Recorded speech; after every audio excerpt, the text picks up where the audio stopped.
Why don't I need to use synthetic chemical fertilizers if I use Growers Gold? Synthetic chemicals are not naturally occurring.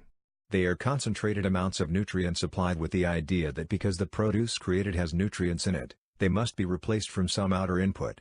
What is not understood is most nutrients need to be processed to an available form for plants to use, and this is the role of naturally occurring microorganisms that live around plant roots. This is how it has worked very effectively for many millions of years. Plants and microorganisms exist in a naturally synergistic relationship. It is only when this process is interfered with that plant performance decreases.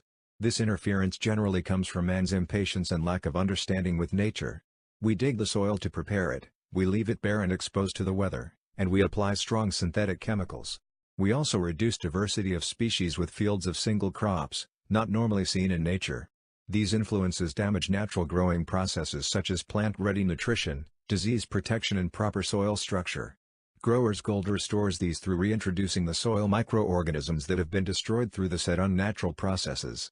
Support your full soil restoration and recovery by reducing unnatural processes and by adding organic matter.